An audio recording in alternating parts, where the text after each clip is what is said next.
soir.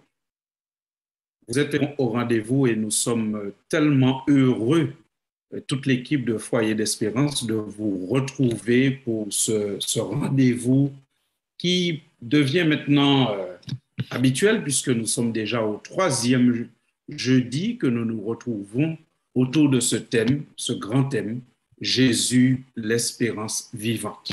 Alors, depuis notre dernière rencontre, nous voulons espérer que vous avez pu, par vous-même, expérimenter la bonté de Jésus.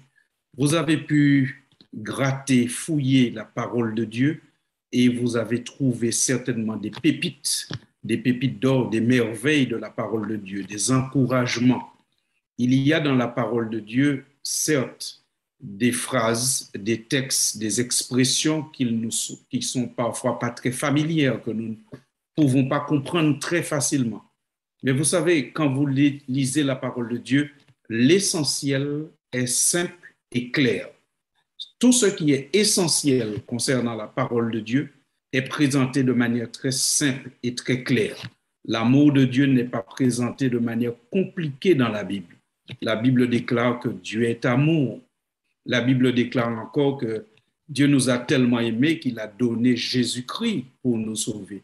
La Bible dit encore qu'alors que nous étions encore des pécheurs, Christ est mort pour nous.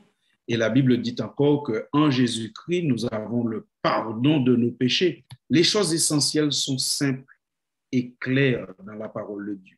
Donc, nous vous invitons à être avec nous chaque jeudi soir, mais nous vous invitons entre-temps, pendant la semaine, à ouvrir vos Bibles et certainement le Seigneur vous conduira afin que vous puissiez trouver ces merveilles qui sont dans sa parole, qui nous encouragent au quotidien et qui nous donnent vraiment envie de vivre malgré les temps difficiles par lesquels nous passons en ce moment. Ce soir, nous sommes au début d'une série de 2 réflexions autour d'un thème, activer le mode fin des temps. Ce soir, nous en verrons le premier volet. Et la prochaine fois, ce sera le volet numéro 2 du thème activer le mode fin des temps. Je vous invite à prier, à solliciter Dieu avec moi pour qu'il puisse descendre auprès de chacun de nous, quel que soit là où nous sommes, au moment où nous entendons cette parole, afin que son esprit nous conduise et nous éclaire, afin que la parole de Dieu prenne sens dans nos vies. Prions. Seigneur, nous sommes vraiment, vraiment heureux de jouir encore de liberté, de suffisamment de liberté qui nous permet de nous réunir, ne serait-ce que virtuellement, pour étudier ta parole. C'est un privilège. Tu as gardé cette parole au travers des siècles. Nous savons qu'elle a été attaquée. On a tenté de la faire disparaître, voire de la rendre inaccessible. Mais Seigneur, tu as, au cours des siècles, suscité des hommes et des femmes qui ont fait en sorte que la parole nous soit accessible aujourd'hui. Et alors que nous allons l'étudier pour nous fortifier, s'il te plaît, Seigneur, garde-nous, enseigne-nous toi-même, au nom de Jésus. Amen. Activer le mode fin des temps. Cette phrase, certainement, ne vous est pas étrangère, parce qu'aujourd'hui, sur nos téléphones, et parfois même dans nos voitures, nous avons la possibilité d'activer différents modes. Par exemple, dans votre téléphone, vous pouvez activer le mode avion, ou alors vous activez parfois le mode économie d'énergie. Dans les voitures, on peut parfois activer aussi le mode économie d'énergie et on peut aussi activer le mode sport. Pourquoi il y a ces possibilités dans nos appareils ou dans nos voitures?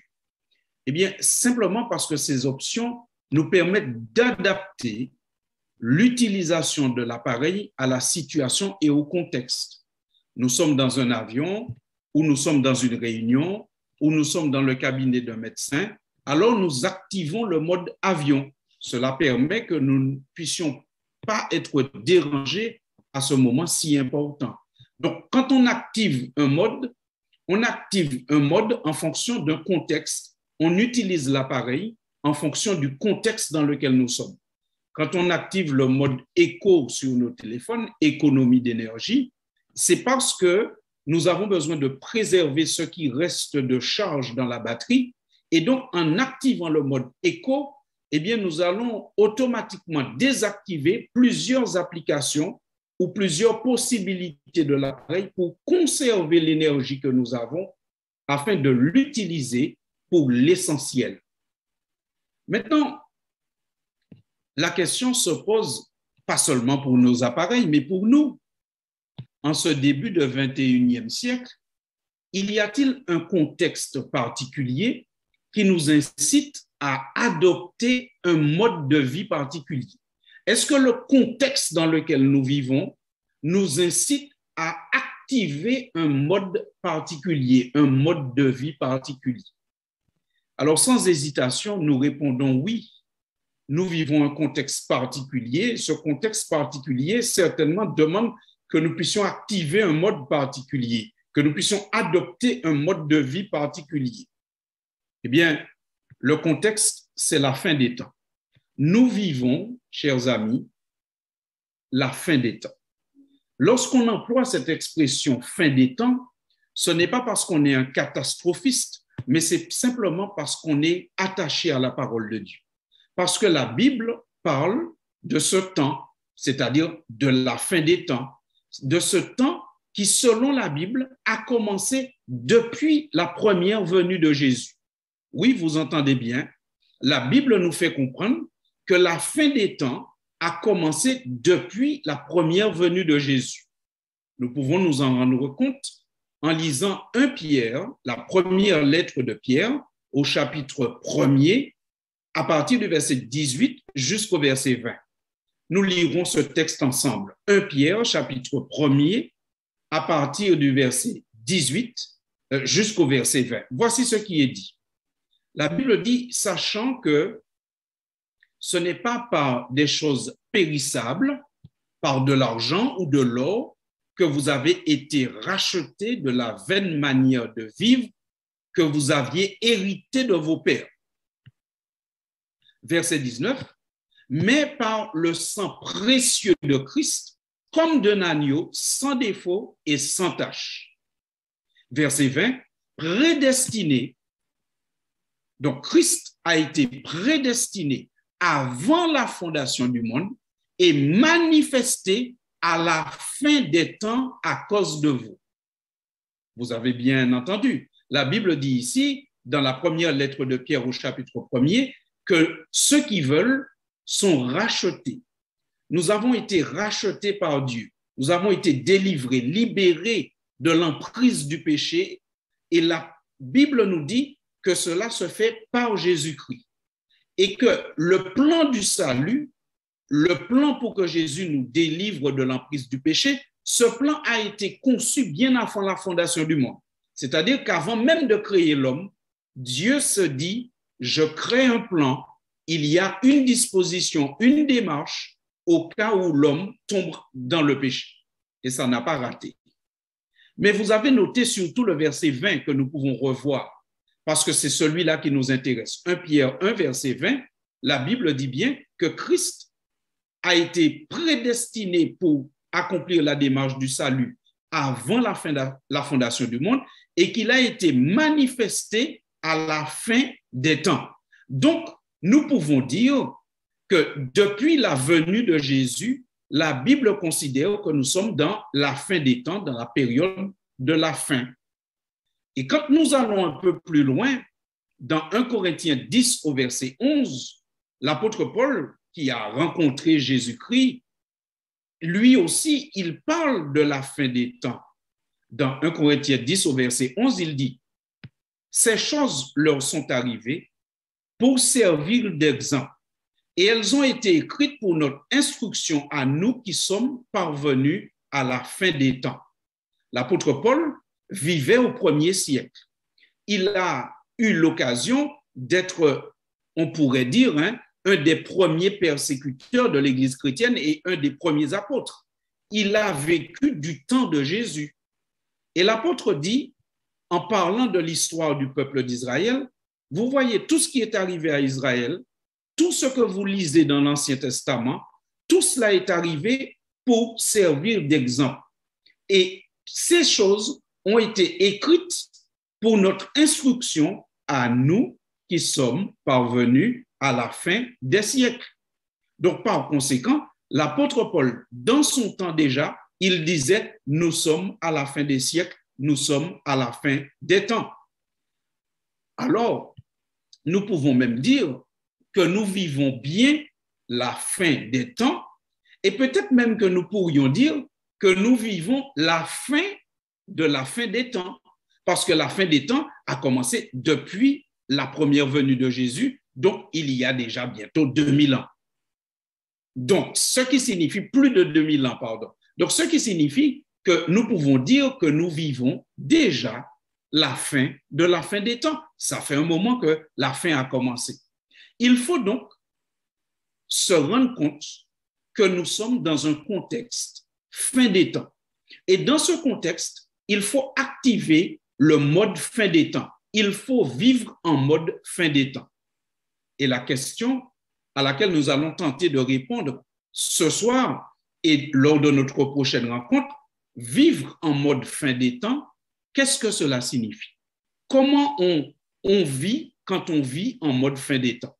Alors, revenons sur le texte de 1 Corinthiens 10 au verset 11 et relisons ce texte et nous aurons un élément fondamental du mode fin des temps, du mode de vie pour ceux qui sont à la fin de la fin des temps. 1 Corinthiens 10 au verset 11. Nous relisons. Ces choses leur sont arrivées pour servir d'exemple et elles ont été écrites pour notre instruction, à nous qui sommes parvenus à la fin des siècles. Verset 12. Ainsi donc, que celui qui se croit debout prenne garde de tomber. Ainsi donc, que celui qui se croit debout prenne garde de tomber. Vous notez que l'apôtre Paul parle de la fin des temps, de la fin des siècles. Et il dit, le mode de vie de ceux qui vivent cette période, c'est qu'ils doivent être vigilants. Ils doivent s'assurer, ils doivent se poser la question quotidiennement, est-ce que je suis debout sur le bon fondement et est-ce que j'ai les bonnes chaussures?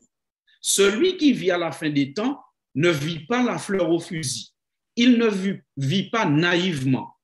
Il vit en personne qui se questionne régulièrement et qui remet en question les fondamentaux, les fondements, la fondation sur laquelle sa vie se construit. Que celui qui vit à la fin des temps prenne garde de tomber. Donc, le mode fin des temps, vivre en mode fin des temps, c'est vivre en se questionnant. On ne peut pas vivre la fin des temps simplement en laissant couler les choses, en disant, bon, c'est ce que ma maman faisait, donc je le fais. On doit, à la fin des temps, être en questionnement. Est-ce que je suis bien debout? Est-ce que j'ai les bonnes chaussures? Est-ce que je suis debout sur un sol solide? Est-ce que j'ai un socle de croyances, de valeurs et de pratiques solides? Est-ce que je suis bien debout ou est-ce que je risque de tomber? Alors, chers amis, vivre en mode fin des temps, c'est vivre en vérifiant, en s'assurant qu'on est debout sur des fondations solides et avec de bonnes chaussures. Quelle est la bonne fondation et quelles sont les bonnes chaussures? Parlons d'abord de la fondation. Quelle est la bonne fondation sur laquelle il faut construire sa vie, bâtir sa vie? Lisons 1 Corinthiens 10, versets 11 à 12. Et nous avons lu ce texte et il faut que nous soyons toujours conscients et toujours en train de nous poser la question, est-ce que je suis en train de tomber ou est-ce que je suis debout? Cela, nous l'avons fait. Maintenant, nous irons dans 1 Corinthiens chapitre 3, 1 Corinthiens chapitre 3 et le verset 9. Et dans ce chapitre, 1 Corinthiens chapitre 3, à partir du verset 9, l'apôtre Paul va donc comparer l'Église, donc les croyants, vous et moi, il va comparer l'Église, les croyants, à un édifice, à un bâtiment. Regardons comment il s'y prend. 1 Corinthiens 3, verset 9. Il dit, car nous sommes ouvriers avec Dieu. Vous êtes le champ de Dieu, l'édifice de Dieu. Regardez comment l'apôtre se positionne. Il n'est pas Dieu. Il n'est pas l'architecte. Il dit simplement, nous sommes ouvriers avec Dieu. Et l'Église, les personnes, les croyants, vous et moi, vous êtes l'édifice de Dieu. Au verset 10, il poursuit son explication en disant, selon la grâce de Dieu qui m'a été donnée, j'ai posé le fondement comme un sage architecte et un autre bâtit dessus, mais que chacun prenne garde à la manière dont il bâtit dessus. Car personne ne peut poser un autre fondement que celui qui a été posé, savoir Jésus-Christ. Oh oui, mes chers amis, vous avez bien lu et bien entendu. La Bible dit, l'apôtre Paul dit que le fondement irremplaçable qu'on ne peut pas changer, c'est Jésus-Christ. Si notre vie n'est pas bâtie sur Jésus, nous risquons de tomber. Que celui qui se croit fort prenne garde de tomber. Dans le mode fin des temps, nous vérifions nos fondations. Sur quoi je suis debout? Sur quoi repose ma vie? Si ma vie repose sur des traditions, eh bien, je risque de tomber. Si ma vie repose sur l'Église, je risque de tomber. Si ma vie repose simplement sur la science, alors je risque de tomber. Le fondement, la fondation que personne ne peut remplacer, qui est solide, c'est Jésus-Christ. Nous devrions, chers amis, aller à Jésus. Jésus devrait être notre recours en toutes circonstances. Nous devrions pouvoir lui présenter nos besoins. Nous avons besoin de lui apporter nos moindres soucis, nos moindres doutes, aussi bien que nos plus grandes difficultés, quels que soient les événements qui viennent nous troubler, vous troubler. Alors, nous devrions les présenter à Dieu, les présenter à Jésus-Christ par la prière.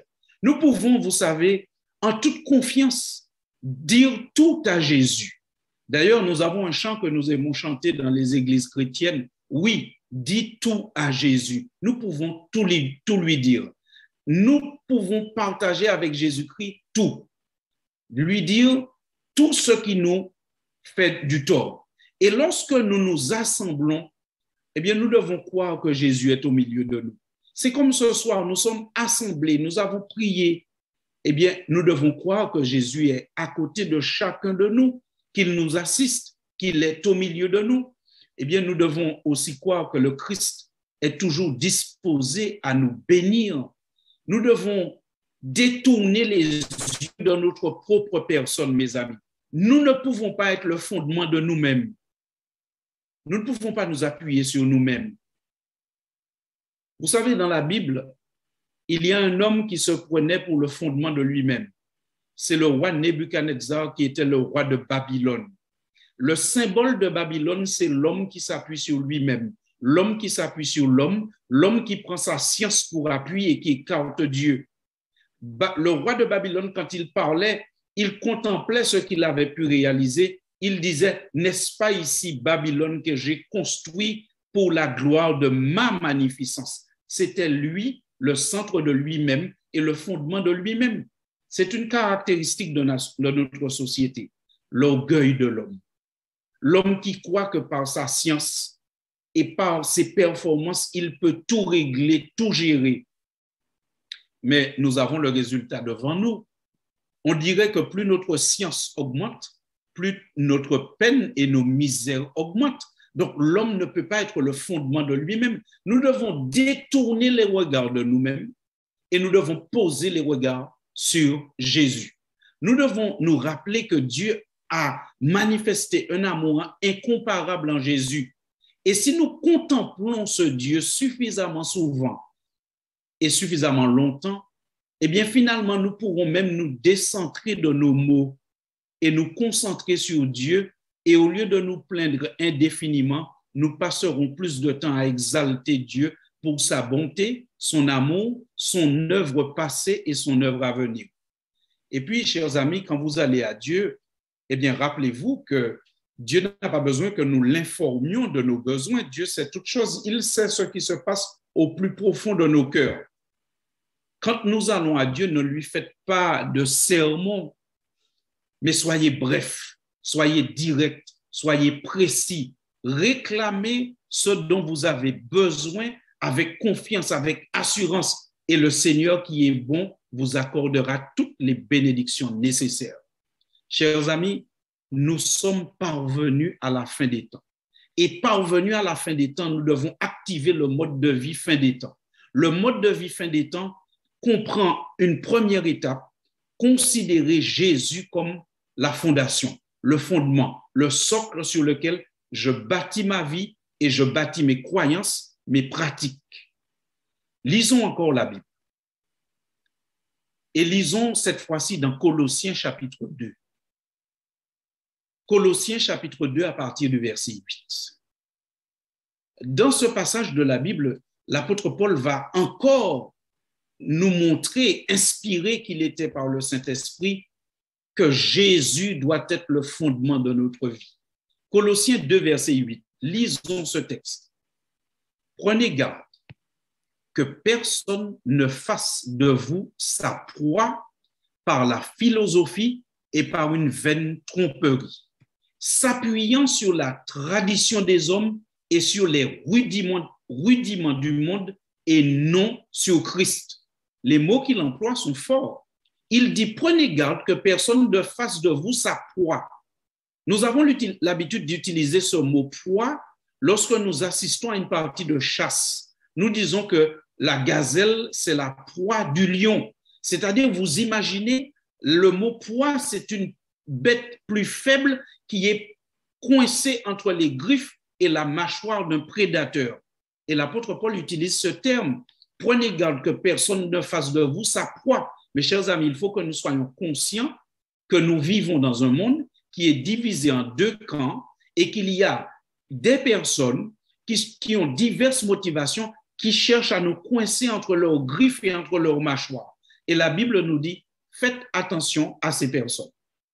Il faut que vous regardiez ce qui vous est proposé. Est-ce que ce qui vous est proposé repose sur la philosophie, sur la tradition des hommes ou sur des rudiments du monde, c'est-à-dire des croyances telles que des croyances ésotériques, sur des traditions? Est-ce que ce qu'on vous propose repose sur cela? Si ça repose sur cela, nous devons dire non. Sinon, nous allons nous retrouver comme une gazelle coincée dans les griffes d'un lion. Au verset 9, il dit encore que en Jésus-Christ habite corporellement toute la plénitude de la divinité. Vous avez tout pleinement en lui, au verset 10. Vous avez tout pleinement en lui qui est le chef de toute domination et de toute autorité. Oh mes chers amis, quand vous prenez une décision, quand vous avez une pratique, quand nous avons à mener une action, quand nous avons à décider de quelque chose d'important de notre vie, que ce soit dans le domaine de l'alimentation, de la sexualité, de l'éducation, de l'investissement financier, quel que soit le domaine de notre vie, quand nous prenons une décision, alors que nous vivons à la fin des temps, nous devons absolument nous poser cette question: sur quelle base je prends cette décision? Est-ce sur la philosophie? Est-ce sur la tradition? Est-ce sur des croyances plus ou moins légères? Ou est-ce que ma décision, elle est fondée sur Christ et sur sa parole? Parce qu'il faut savoir que Jésus-Christ prend vraiment le temps dans sa parole de nous dire qu'une des caractéristiques de la fin des temps sera la séduction. Il y aura à la fin des temps beaucoup de séduction. Il y aura des nouvelles, des informations qui vont parvenir de tous les horizons possibles. Et nous aurons à nous trouver face à des choix. Aujourd'hui, point n'est besoin de vous dire que nous vivons la fin des temps. Vous le vivez, vous le voyez. Regardez, chers amis, comment des informations circulent. Des informations qui sont parfois toutes vraies et parfois toutes fausses. Mais parfois, on a tellement du mal à discerner la vérité du mensonge. mais il y a un flot d'informations qui circulent. Il y a un flot de pratiques, de modes et de tendances. Comment ferez-vous vos choix? Sur quoi est-ce que vous allez vous disposer? Est-ce que c'est parce que la majorité a adopté telle ou telle pratique? Ou est-ce que parce que Christ, lorsqu'il est venu vivre sur la terre, nous a montré par son exemple qu'il avait adopté cette pratique? Vous savez, mes chers amis, ce sont ceux qui ont revêtu Christ. Ce sont ceux qui vivent Christ. Ce sont ceux qui parlent comme Christ. Ce sont ceux qui ont Christ comme fondement, qui traversent les temps de la fin et en sortent plus forts. Je répète cette phrase avec votre permission. Ce sont ceux qui ont revêtu Christ, qui s'habillent en Jésus, qui sont imprégnés de Jésus, de sa parole, de sa pratique, de sa moralité, de sa manière de faire et d'être. Ce sont ceux-là qui traversent la fin des temps et en sortent beaucoup plus forts et grandis. C'est ce que dit la Bible. Regardons le livre de l'Apocalypse pour nous en convaincre. Au chapitre 7, le livre de l'Apocalypse au chapitre 7 présente Jean qui a une vision de la fin des temps et une vision de ceux qui ont traversé la fin des temps et qui ont abouti leur course près du trône de Dieu. Autrement dit, ceux qui ont traversé la fin des temps et qui en sont sortis grandis, puisqu'ils en sont sortis à destination, ils sont au pied de Dieu, au pied de son trône. Il a cette vision et il voit ce groupe de personnes qui a réussi à traverser la fin des temps. Et chers amis, regardez la question qu'il pose ou qu'on lui pose, mais qu'il se posait lui-même déjà aussi. Apocalypse chapitre 7 au verset 13. Apocalypse chapitre 7 au verset 13, Jean a cette vision, donc l'apôtre Jean, Dieu lui a montré par anticipation ce qui va se passer à la fin des temps. Dieu lui a montré par anticipation, oui, les choses seront difficiles à la fin, mais il y a un groupe qui va réussir à traverser la tempête et à arriver au port, et le port, c'est le royaume de Dieu. Lorsqu'il voit ce groupe, il se pose des questions, mais on le met à l'aise puisque la Bible dit « Et l'un des vieillards prit la parole et me dit ».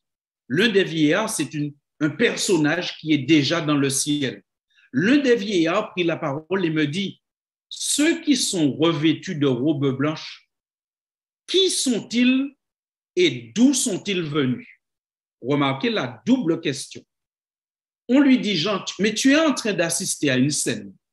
Tu regardes des gens qui ont fini leur course près du trône de Dieu.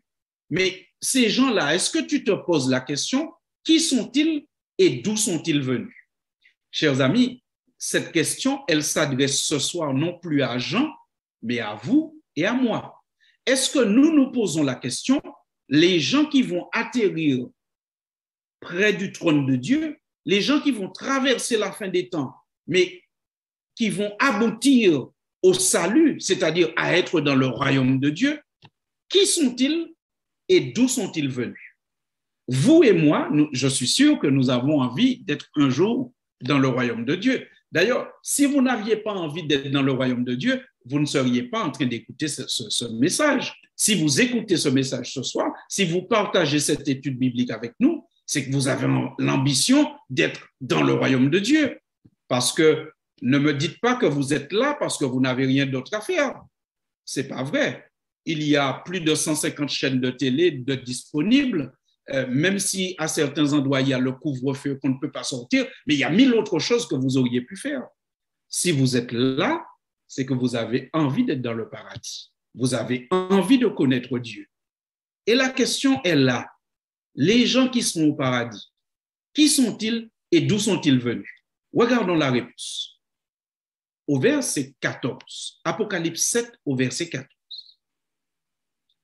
Alors, on pose la question à Jean, ces gens-là, qui sont-ils? D'où sont-ils venus? Alors, lui, il répond, mais mon Seigneur, mais toi, tu le sais. Jean ne sait pas, il voit les gens, il est content d'assister à la scène, mais il a besoin de plus d'informations. Et il répond à la question qui lui est posée, je lui dis, mon Seigneur, tu le sais.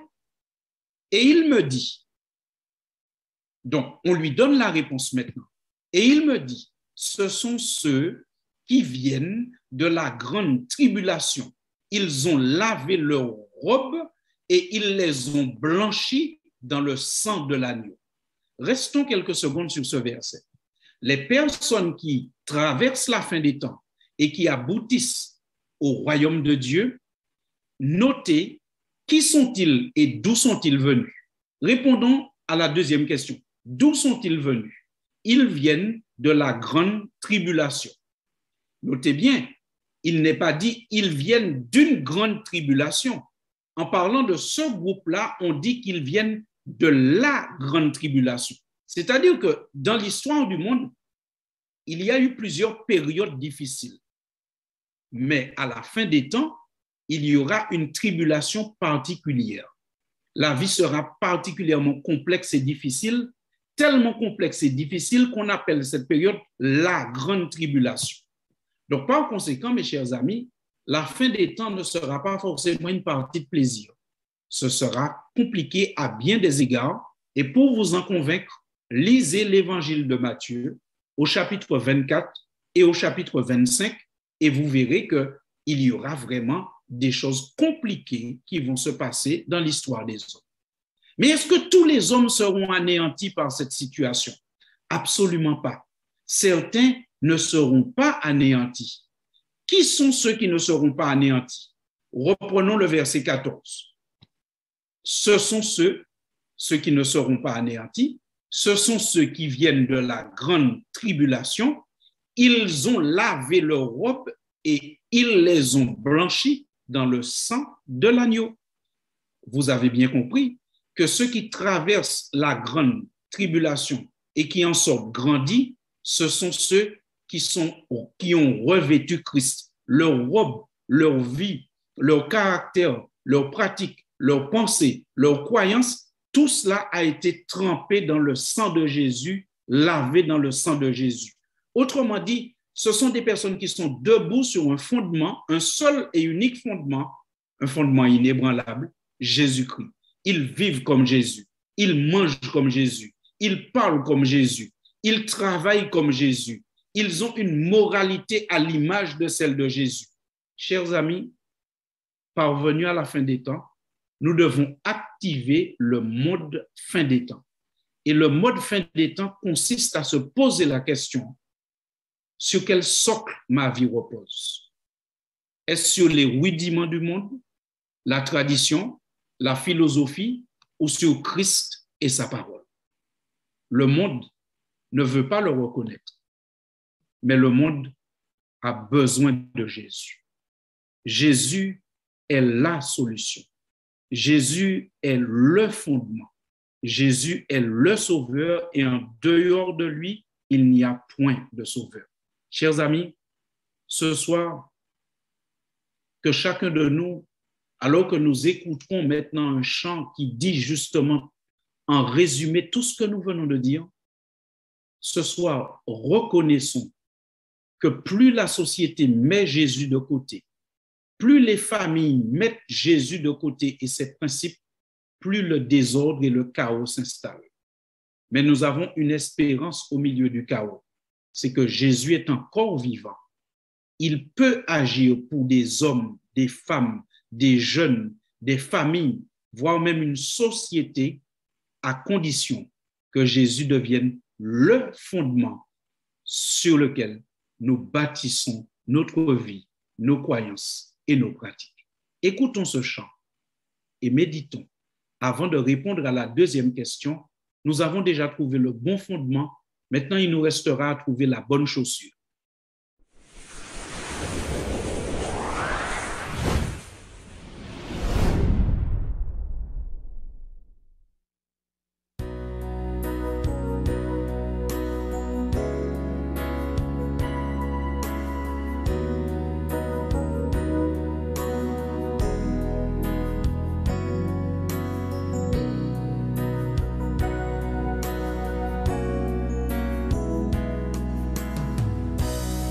Chaque jour, je les regarde quand il passe autour de moi. Des gens pressés et troublés, cherchant où tourner. Ils avancent dans la douleur et ils vivent dans la peur. Et ils essaient même de le cacher. Mais Jésus voit leur cœur. Le monde a besoin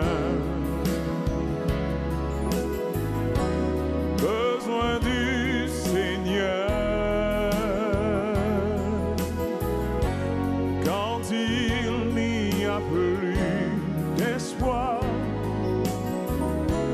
il faut leur faire voir. Le monde a besoin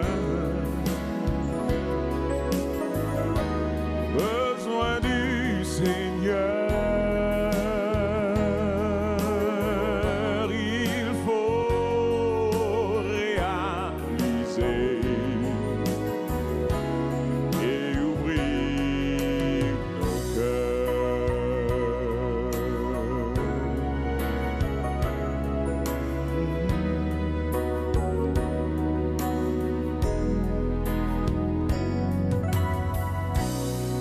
Toi et moi, nous sommes des lumières dans ce monde tout à l'envers. À tout prix, allons partager. Il faudra se sacrifier, car son amour peut consoler tous les cœurs brisés. Oui, oh, regarde autour de toi et va leur partager.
Pour nous qui sommes parvenus à la fin des siècles, à la fin des temps, nous devons, comme la Bible nous le conseille, nous assurer que nous sommes debout sur le bon fondement. Pour nous qui sommes parvenus à la fin des siècles, la Bible nous dit que celui qui se croit debout prenne garde de tomber. Soyons donc debout sur le bon fondement, le seul véritable fondement qui nous permet de rester debout au travers de la fin des siècles et qui nous permet de croire qu'en Jésus-Christ, nous pouvons traverser ces périodes difficiles et arriver à la vie éternelle, malgré tout. Mais pour être bien debout, mes amis, vous êtes d'accord qu'il faut un bon fondement et il faut de bonnes chaussures. Quelles sont les bonnes chaussures pour rester debout à la fin des temps?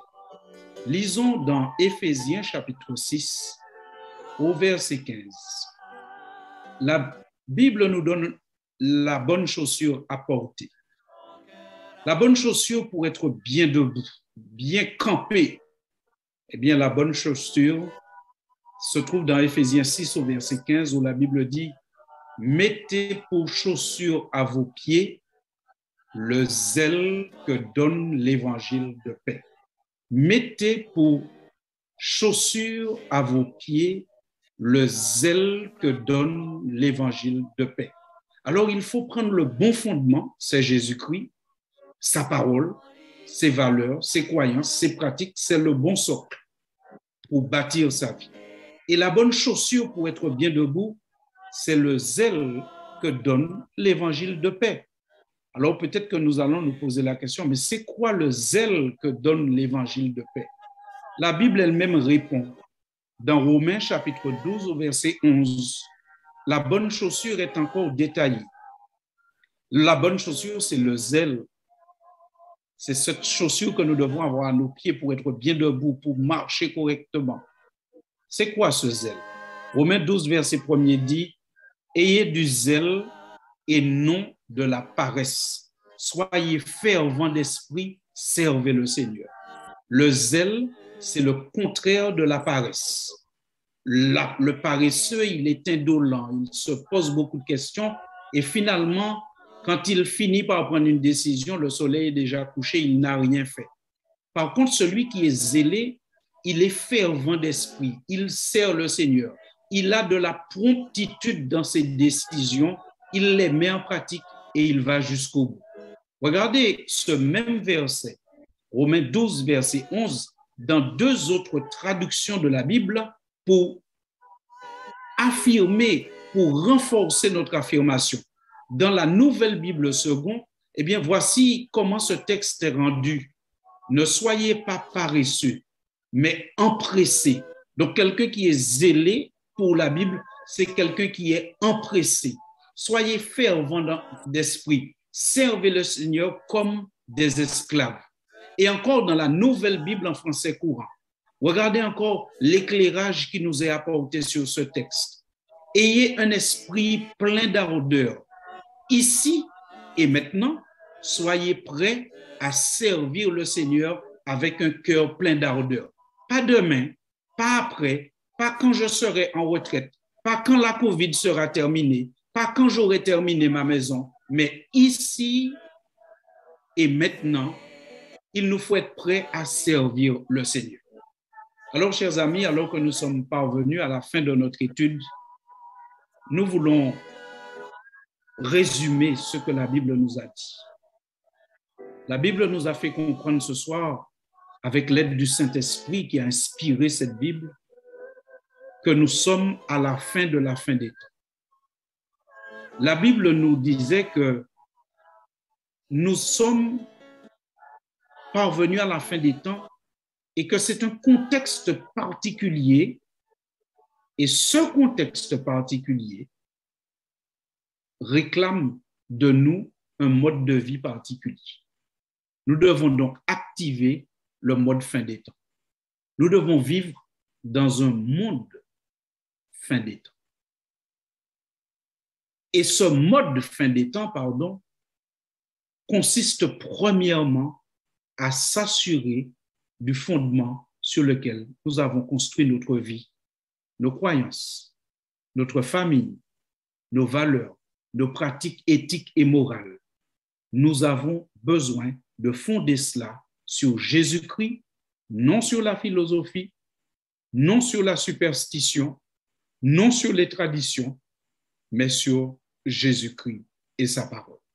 Et pour être bien debout sur ce bon fondement, il faut avoir les bonnes chaussures, le zèle que donne l'évangile de paix. Ce zèle, c'est la promptitude et la persévérance. Chers amis, trop souvent nous entendons des personnes dire « J'aime le Seigneur, je sais que je dois donner ma vie au Seigneur, mais pas maintenant. Je dois faire certaines choses. Je dois finir ma maison. Je dois finir mes études. » Chers amis, ce n'est pas ce que la Bible dit. La Bible dit « Soyez zélés ». La Bible dit « Soyez empressés ». La Bible dit « Ici et maintenant, soyez prêts à servir le Seigneur ».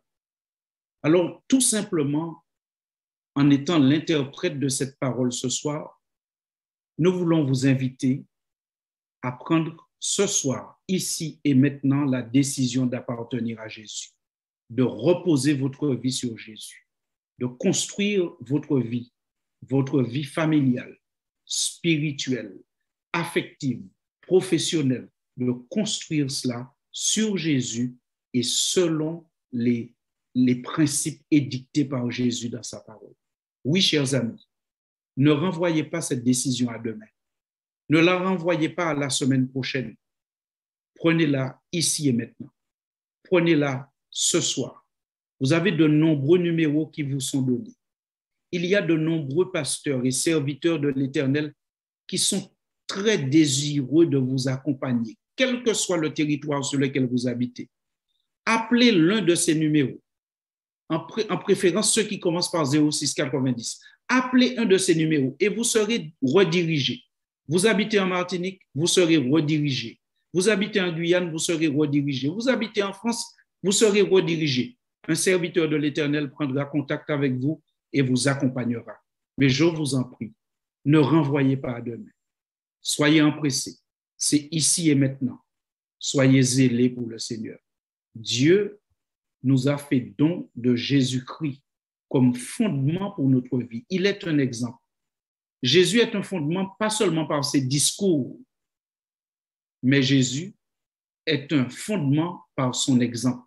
Il est venu vivre sur la terre et il nous a laissé un mode de vie. Il nous a laissé un exemple raconté dans les 4 évangiles. Je vous en supplie, au nom de Jésus-Christ, ici et maintenant, servez le Seigneur. Ici et maintenant, soyez empressés d'abandonner tout ce qui vient de la tradition, tout ce qui vient de la philosophie et qui s'oppose à la parole de Dieu et d'accepter résolument la Bible comme seul modèle et comme seule règle de foi et de pratique. Assurez-vous, à partir de maintenant, que tout ce que vous faites soit conforme à une parole de Jésus-Christ. Quand vous choisissez votre jour pour adorer le Seigneur, la manière dont vous allez prier, assurez-vous que tout cela ne répond pas à des traditions ou à des rudiments, à des superstitions, mais que cela se trouve bien dans la parole de Dieu, que cela est approuvé par une parole de Jésus-Christ. Prions maintenant, alors que nous prenons chacun la décision de revêtir Christ, d'appartenir à Christ, d'être totalement à Jésus-Christ. Prions. Seigneur, nous te disons ce soir un immense merci pour ta parole et surtout pour ton Saint-Esprit qui nous a dirigés, qui a dirigé notre journée et qui nous a permis d'être là à l'écoute de ta parole ce soir dans le partage de cette étude de la Bible. Merci Seigneur, non seulement pour cette opportunité que tu nous as donnée, mais merci pour Jésus-Christ. Et chacun de nous peut dire, quel sauveur merveilleux je possède. Il s'est sacrifié pour moi. Et moi, en retour, je lui donne tout, car je sais que ce qu'on dépose dans les mains de Jésus va fructifier jusque dans l'éternité. Et si nous déposons nos vies dans les mains de Jésus, nos vies vont fructifier jusque dans l'éternité. Seigneur, nous te prions ce soir pour que personne ne soit lié, personne ne soit bloqué, mais que tout soit délivré en ce soir par la puissance de ta parole et par l'action du Saint-Esprit. Il y a certainement une personne, des personnes qui avaient prévu de donner leur vie à Jésus, mais qui se disaient pas maintenant. Mais ce soir, Seigneur, tu nous as interpellés. Alors nous te prions pour que ces personnes soient soutenues par ton Saint-Esprit et puissent prendre la décision ferme et absolue d'appartenir à Jésus ici et maintenant, d'être empressés pour servir Christ. Seigneur, bénis tous ceux qui étaient sur cette plateforme ce soir et tous ceux qui entendront plus tard ce message, cette parole venue de toi. Permets, Seigneur, que nous puissions voir dans nos vies ta grâce se manifester, mais que nous puissions voir que tu t'occupes de nous dans tous les domaines affectifs, spirituels, matériels. Oui, Seigneur, bénis chacun de nous. Pénètre nos cœurs, tu connais nos besoins et agis pour nous, car nous t'avons prié dans le nom puissant de Jésus et pour ta seule gloire. Amen. Foyer d'Espérance et les ministères personnels vous remercient de votre présence. Retrouvez nos replays sur YouTube Foyer d'Espérance ou sur simple demande à l'adresse suivante foyerespérance@gmail.com. Nous sommes à votre écoute tous les jeudis entre 20h et 21h au 06 90 39 05 73 06 94 23 33 52 06 90 72 27 86 ou alors au 06 90 86 66 67. Abonne-toi à notre chaîne YouTube Foyer d'Espérance. Tu peux aussi nous écouter sur RVM au 93.3 ou nous retrouver en live sur le Zoom 318 659 9108 code Espérance avec un E majuscule. Rendez-vous jeudi prochain pour la suite. Alors, partage un max autour de toi.